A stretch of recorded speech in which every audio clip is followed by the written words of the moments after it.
Resolved as follows.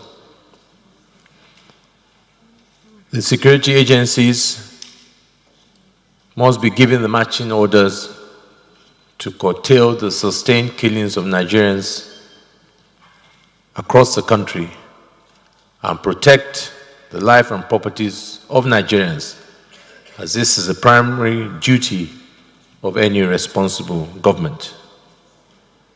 2, the systemic harassment and humiliation by the executive of perceived political opponents, people with contrary opinions, including legislators and judiciary, by the police and other security agencies must stop.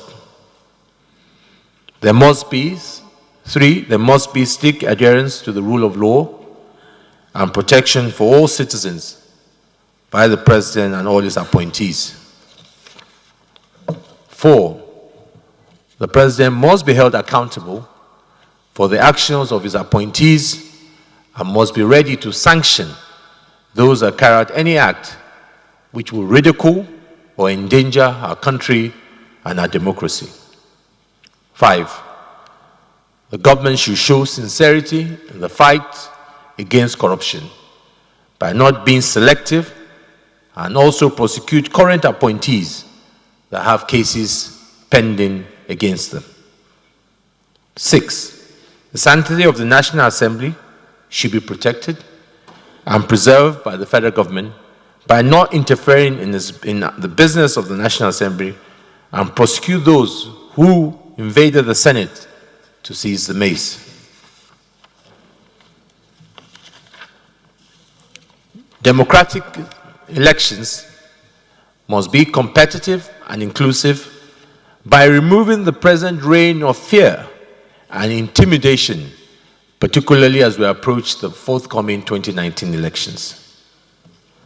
The National Assembly will liaise with the international communities through the IPU, APU, ECOWAS Parliament, CPA, Pan-African Parliament, EU, US Congress, UK Parliament, United Nations to secure our democracy.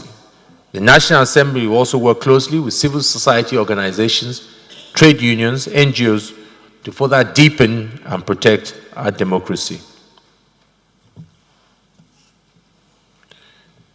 Resolution 9, the President must take immediate steps to curtail the growing level of unemployment and poverty in Nigeria, especially now that we have the advantage of the oil price rising up to $80 per barrel.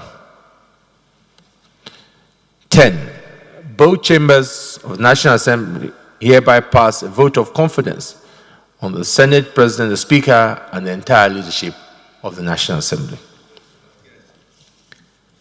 11, we also hereby reaffirm our earlier resolutions of the vote of no confidence on the Inspector General of Police, who does nothing other than preside over killings of innocent Nigerians and outright disregard for constitutional authority of both the executive and the legislative.